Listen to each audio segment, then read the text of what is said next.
डोडो TV.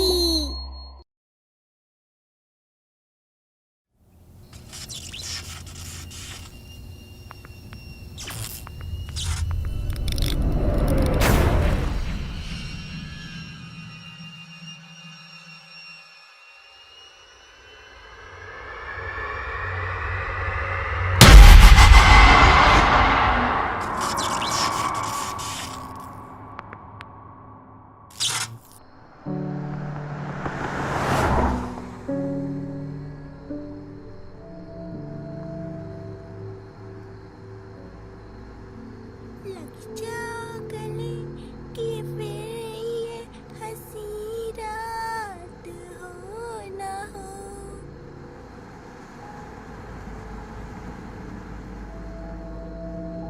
पापा, हम इतना अच्छा शहर छोड़ के गांव क्यों जा रहे हैं? बेटा, मम्मी पापा का ट्रांसफर हो गया है ना मौजपुर में, बताया था। अब हम तीनों यहीं रहेंगे। कितना सुंदर गांव है ना ये, बहुत मजा आएगा यहाँ रहने में। हाँ, गांव का नाम ही मौजपुर है तो मौज तो होगी ही।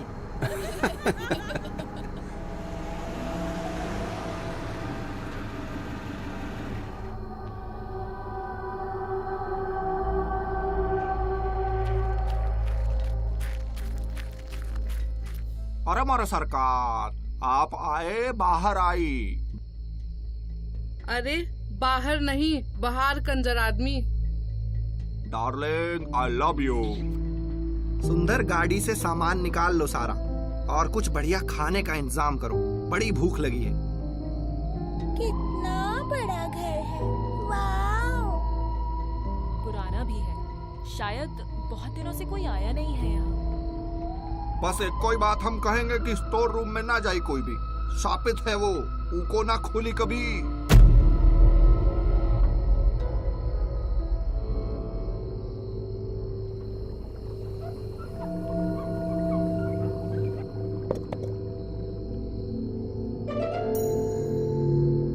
चुम्मा तू हमका उतार दई दे और बदले में नींबू अचार लाई ले। चाहिए नींबुआ का अचार। अरे क्या हुआ सुंदर?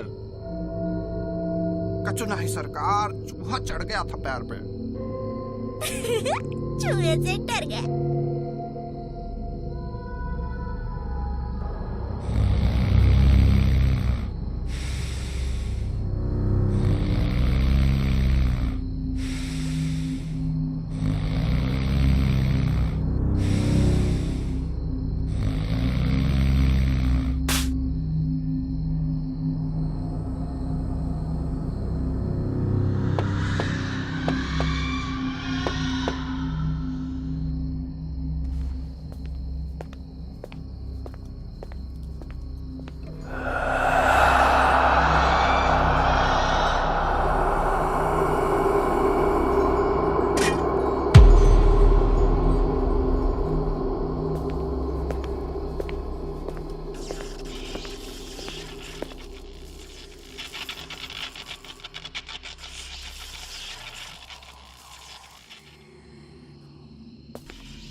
जल्दी चलो, लेट हो रहे हैं।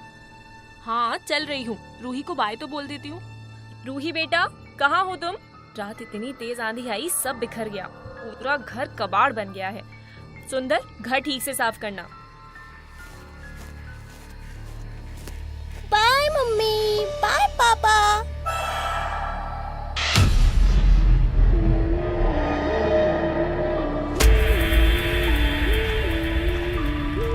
हे मेरे कृष्ण कन्हैया, ये मनहूस गुड़िया, जय हनुमान ज्ञान गुण सागर, जय कपी सती लोक उजागर। मना किए थे आपको स्टोर रूम में जाने से।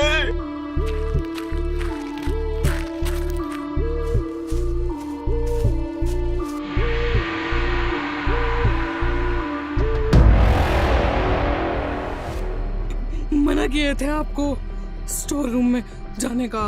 अब कोई ना बची, सब मारी जाए। भाग जाओ यहाँ से, भाग जाओ। क्या अजीब लोग हैं। अच्छा चलो अब लेट हो रहे हैं।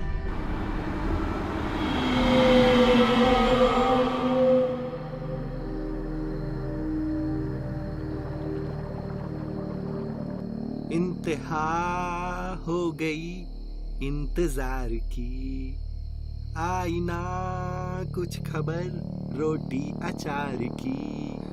अरे आ रही हूँ बाबा। एक तो पूरा घर साफ किया आकर, इतनी थकान हो गई है क्या बताऊं।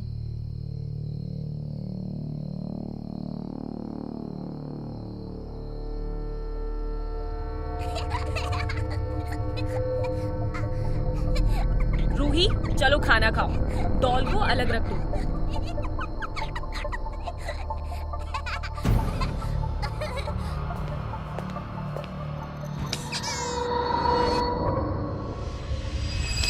जब से आई हो बस इसी में लगी हुई हो, सच में मनहूस है ये।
रूही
मना किए थे मत जाई स्टोर रूम में अंदर, एक ना सुनी हमारी।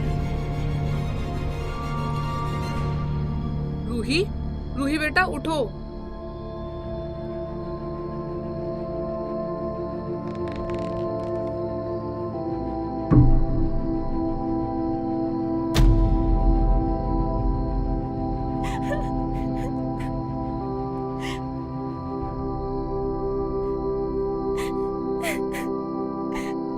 आजा मेरा बच्चा, चल यहाँ से बेटा, अब कबहू वापस ना आई यहाँ।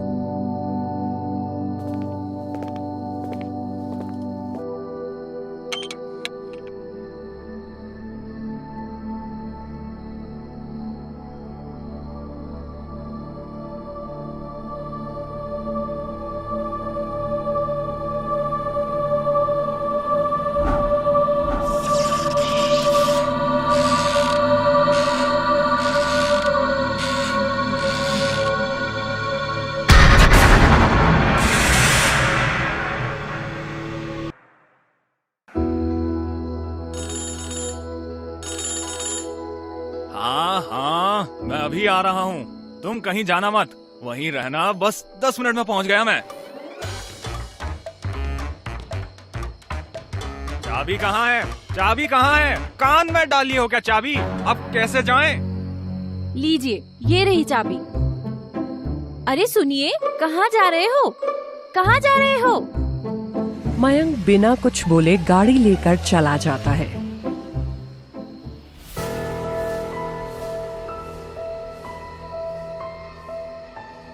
मुझे तो समझ ही नहीं आया कि ये आदमी मरा कैसे। ना तो गाड़ी का एक्सीडेंट हुआ है और ना ही कोई क्लू नजर आ रहा है। फिलहाल बॉडी पोस्टमार्टम के लिए भेजो और इसके घर जाकर कुछ पता करते हैं। इधर दरोगा और हवलदार मयंक के घर जाकर उसकी पत्नी सुनीता को मयंक की मौत की जानकारी देते हैं। मैडम, आपको किसी पर कोई शक? आखिरी बार कुछ बताया आपके पति ने? मुझे नहीं पता, किसी का फोन आया और फिर वो चले गए। बोला आकर बताएंगे और फिर ठीक है, हम पता लगाने की कोशिश करते हैं। साहूपुर गांव में हुई ये घटना एक्सीडेंट थी, कोई साजिश या कुछ और, ये कोई भी समझ नहीं पा रहा था। पुलिस अपनी जांच में लगी थी और सुनीता अपने पति को खो चुकी थी। मयंक की मौत के पीछे की कहानी अभी कोई नहीं जानता था और वो सब इस बात से भी अनजान थे कि ये सिर्फ शुरुआत है और आहट है उसके आने की। हेलो, कौन? दूसरी तरफ से लड़के की आवाज आती है। मैं वो जिसके सपने तुम रोज देखते हो, मैं वो जो तुम्हारे दिल की तन्हाई और तुम्हारी रातों के अकेलेपन को दूर कर सकती हूँ।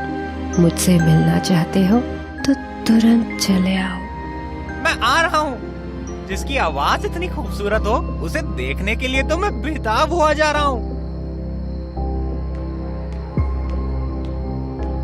अमित बाइक स्टार्ट करता है और चला जाता है। ये हादसा भी उस दिन हुए हादसे जैसा ही लगता है। लाश की हालत भी उस दिन की तरह खराब की हुई है। दया, कुछ तो गड़बड़ है। अमित की बूढ़ी माँ को जब अमित की मौत की खबर दी जाती है तो उससे भी पुलिस को यही पता चलता है कि अमित किसी का कॉल आने के बाद घर से बाहर गया था। अब ये बात धीरे धीरे पूरे गांव में फैलने लगती है कि वहाँ इस तरह से आदमियों की मौतें हो रही हैं और इन मौतों का फोन पर आने वाले कॉल से कोई कनेक्शन है। कुछ पता चला? दरोगा साहब, आप कुछ समझ रहे हो? मरने वाले दोनों आदमी थे और दोनों को ही कॉल आया था। हो ना हो, ये केसेस आपस में जुड़े हुए हैं। हो सकता है, चलो मैं देखता हूँ। कुछ और पता चले तो बताना। अगले दिन प्रेम के टेलीफोन पर कोई कॉल आता है और कॉल पर बात करने के बाद वो घर से निकलने लगता है कि तभी अचानक वो रुक जाता है। नहीं, मुझे नहीं जाना चाहिए। ये कुछ गड़बड़ है। ये जो आजकल यहाँ हो रहा है वैसे ही कॉल है। मैं नहीं जाऊंगा।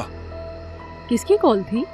प्रीति, किसी का टेलीफोन पर कॉल आया था और उसने फोन पर कहा कि पिताजी का हरिद्वार में एक्सीडेंट हो गया है और वो बहुत सीरियस हैं। वो मुझे आखिरी बार देखना चाहते हैं। तो तुम वेट किसका कर रहे हो? चलो हम चलते हैं अभी। नहीं, मुझे ये ठीक नहीं लग रहा। तुम तो जानती हो आजकल यहाँ क्या हो रहा है। मैं नहीं जाऊंगा। मैं अम्मा को फोन कर पूछता हूँ। फोन करने पर प्रेम को पता चलता है कि उधर सब ठीक है और ऐसा कुछ नहीं हुआ है। चलो सोने चलते हैं। ये कोई फर्जीवाड़ा चल रहा है। अच्छा हुआ मैं समझ गया और हम इसमें नहीं फंसे। फिर दोनों सोने चले जाते हैं। आधी रात हो चुकी थी। उसके टेलीफोन पर फिर से घंटी बजती है। प्रेम की आंखें खुलती हैं। घंटी की आवाज सुनकर वो डर सा जाता है। कुछ देर तक घंटी बजकर बंद हो जाती है। ताकि किसी का कॉल न आए, वो टेलीफोन का रिसीवर उठाकर साइड में रख देता है और सो जाता है। थोड़ी देर बाद रिसीवर में से कुछ धुआं सा निकलने लगता है और उनके पास आकर रुक जाता है। किसी के हंसने की आवाज आने लगती है। ये आवाज सुनकर उन दोनों की आंखें खुल जाती हैं और उस धुएं में से एक चुड़ैल बाहर आती है। बहुत होशियार समझता है तू खुद को। क्या लगा तुझे तू नहीं आएगा तो बच जाएगा। ज्यादा होशियार बन रहा था। अगर तू मेरे बुलाने पर आ जाता तो अकेला तू मरता, लेकिन अब तो तेरी बीवी, तेरा बच्चा सब मरेंगे। कितने दिनों से साहोपुर में ही हूँ और मैं अपनी भूख मिटा रही हूँ। ऐसे ही लड़कों को झूठे फोन कर अपने पास बुलाती हूँ, पर तू तो आया ही नहीं। चल, मैं आ गई, अब तू मरेगा। ऐसा कहते ही चुड़ैल प्रेम को गर्दन से पकड़कर हवा में उठा देती है। प्लीज इन्हें छोड़ दो इन्हें। नहीं, अब तुम में से कोई नहीं बचेगा। भगवान के लिए छोड़ दो, मैं तुम्हारे आगे हाथ जोड़ती हूँ। क्यों प्रेम, मैंने भी तुम लोगों से ऐसे ही भीख मांगी थी, लेकिन तुम लोग नहीं माने। याद करो। पूजा तुम? हाँ पूजा, वही पूजा जिसको तुम लोग फोन करके तंग किया करते थे। क्या बोलते थे?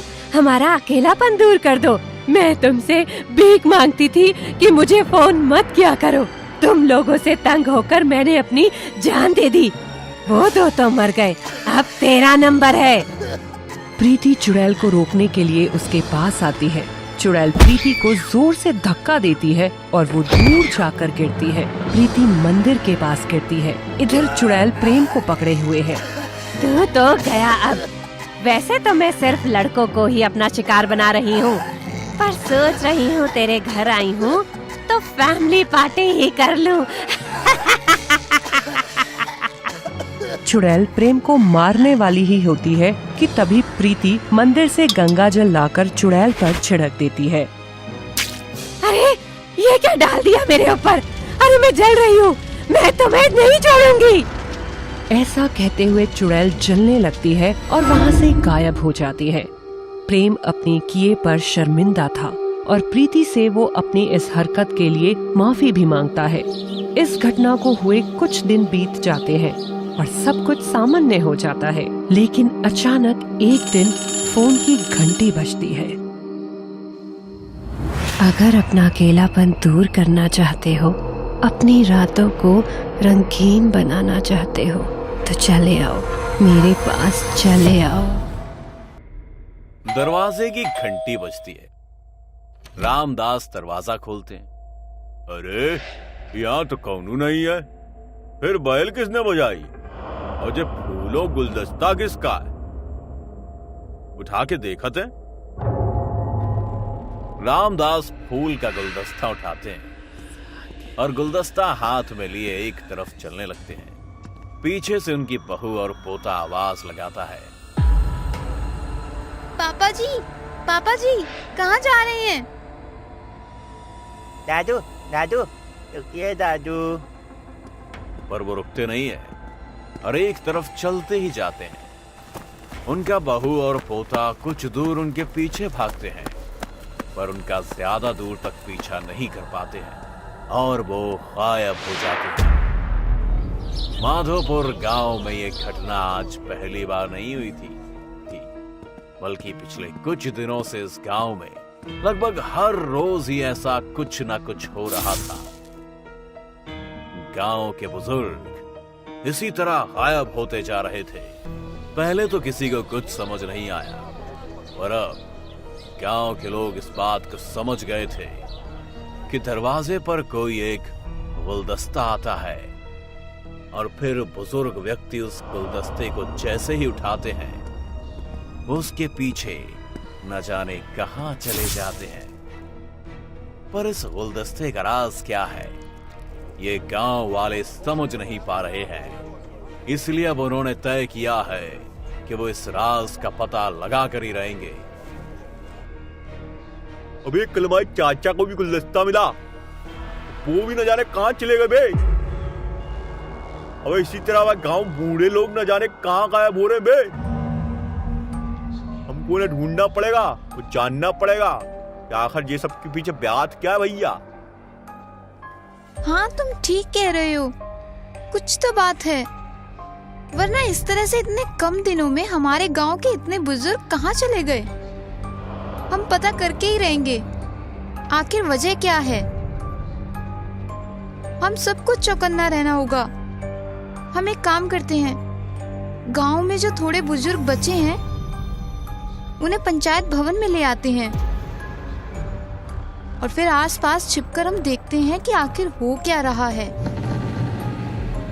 गांव के बाकी लोग भी हाँ में सर हिलाते हैं और सब अपने प्लान को पूरा करने में लग जाते हैं। गांव के बचे हुए बुजुर्ग पंचायत भवन में आ जाते हैं और बाकी सब लोग इधर उधर छिप कर देखते हैं कि अब होगा क्या। सुबह से शाम हो जाती है पर आज कोई गुलदस्ता नहीं आता है। तभी अंबरनाथ को प्यास लगती है और पानी पीने पंचायत भवन के सामने के नल पर वो आते हैं और वहां उन्हें एक गुलदस्ता दिखता है।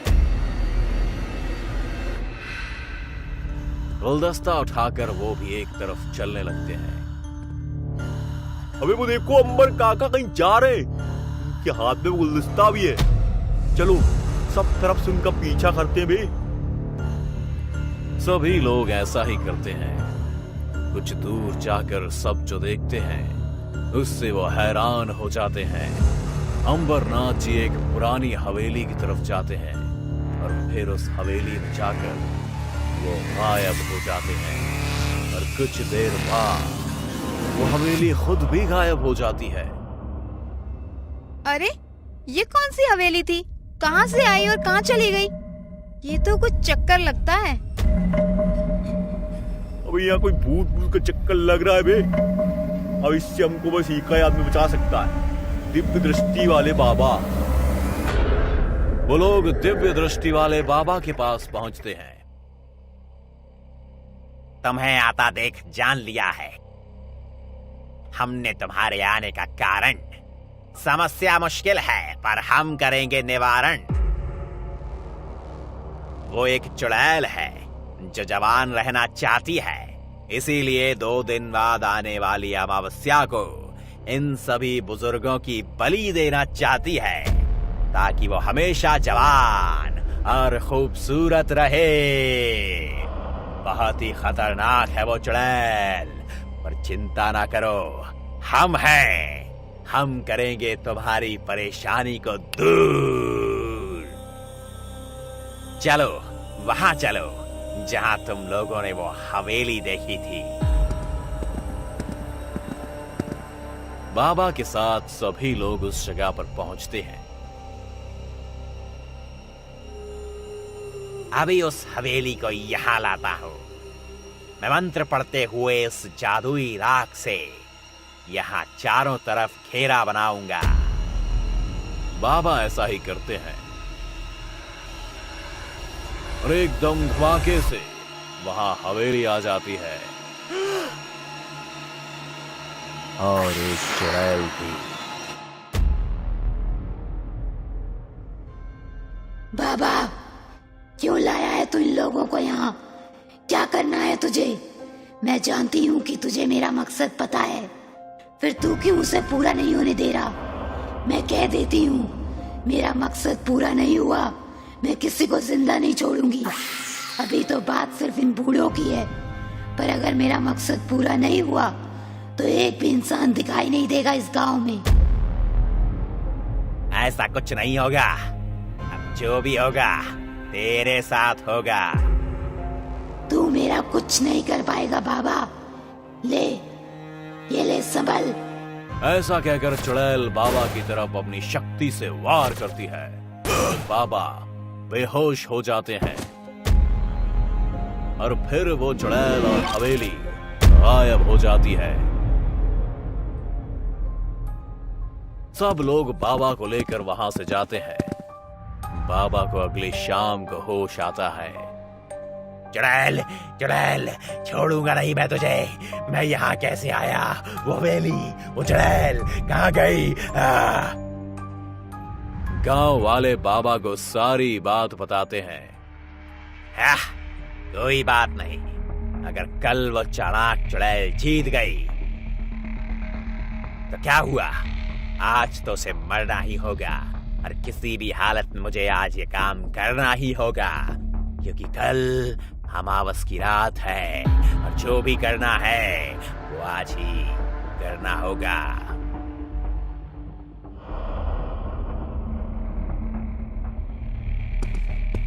बाबा गांव वालों के साथ उस जगह पर पहुंचते हैं और एक बार फिर से चुड़ैल को उसी तरह बुलाते हैं। तू नहीं मानेगा बाबा, कल तो तू सिर्फ बेहोश हुआ था, पर आज तुझे मरना ही होगा क्योंकि तू मेरे रास्ते में आ रहा है। मरूंगा मैं नहीं, मरेगी तू तो अब। बाबा अपनी शक्ति से चुड़ैल की तरफ एक चाकू फेंकते हैं। चुड़ैल चाकू को हाथ में ले लेती है और उसे हवा में घुमाकर गायब कर देती है। चुड़ैल अब बाबा की तरफ अपनी शक्ति से एक चाल फेंकती है जिसे बाबा अपनी शक्ति से काट देते हैं।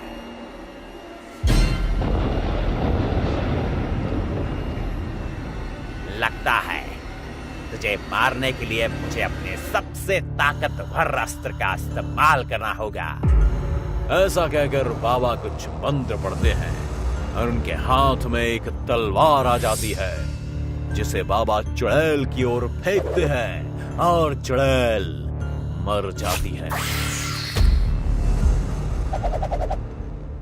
चुड़ैल के मरते ही उस हवेली में से सारे बुजुर्ग भी बाहर आ जाते हैं। सब बाबा का कोटि कोटि धन्यवाद करते हैं और वहां से चले जाते हैं